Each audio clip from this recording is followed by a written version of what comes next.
Hello guys, magandang hapon po sa inyo pong lahat dyan. The time check is alas 5 na po ng hapon. So by the way, ang ating topic po natin ngayon, ang ating pag-usapan po natin ngayon ay tungkol po sa nangyayaring krisis ngayon, krisis sa gasolina, sa krudo at sa langis. Mataas po talaga ang lahat po ng bilihin yon, lalo yung mga petroleum, mga tangke ng gas, gasolina, langis at krudo.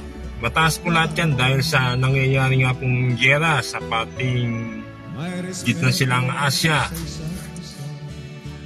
sa labanan po ng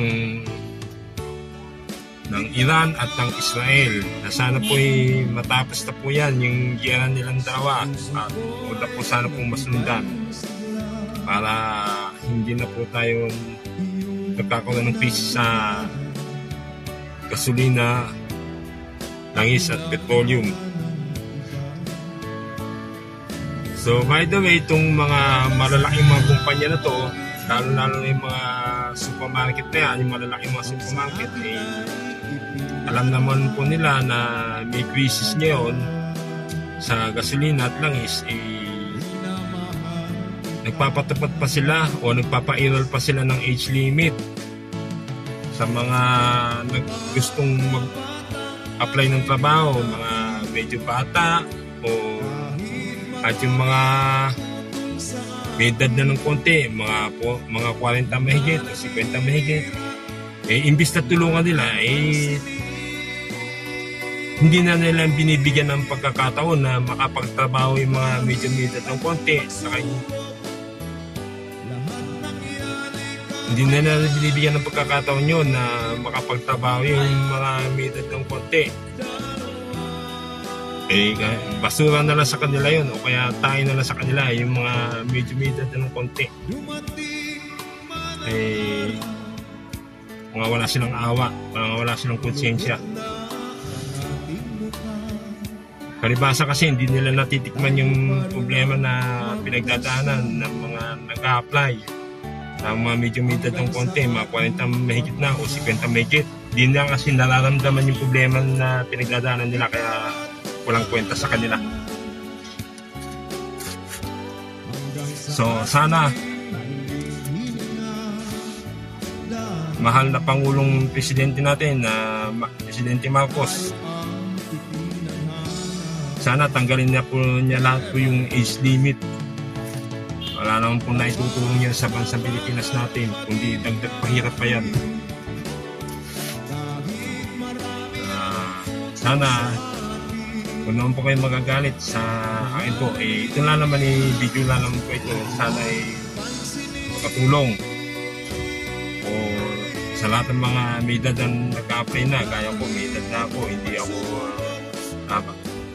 napapasok, pero pa-extra lang ako, namamasada na ng konti.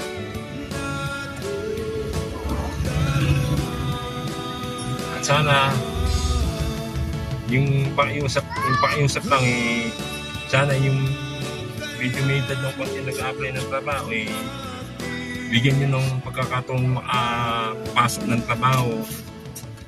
Tulungan nyo po lahat yung mga aplikante nyo, hindi yung namimili lang kayo ng medyo bata pa. Tulungan nyo po lahat, at medyo bata pa o medyo may edad ng konti, lahat bigyan nyo sila ng pagkakataong makapagtrabaho. Hindi yung tinatanggalan nyo ng pag-asa.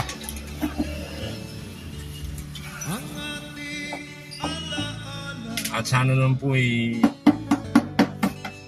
tuloy na po mawala sa bansang Pilipinas natin yung age limit na yan.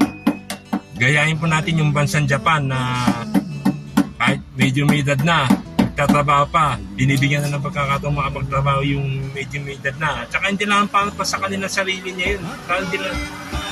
Hindi lang po para sa kanilang sarili nila yun. Para na rin po sa mga mahal sa buhay nila, may mga taong pinag-aaral nila, o para rin po sa mga taong binibilan nila ng mga gamot, sa mga saboy nila nag-maintenance ng gamot. Hindi lang po para sa kanilang sarili nila yun, yung trabaho na yun. Para na rin po sa buong pamilya nila.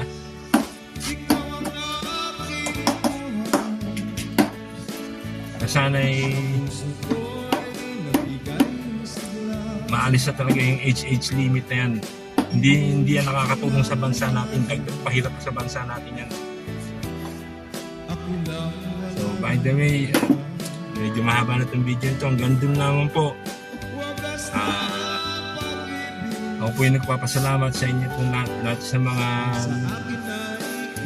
nakapakinig, lahat po sanang nakapakinig sana ito ng video ito kung nakapanood.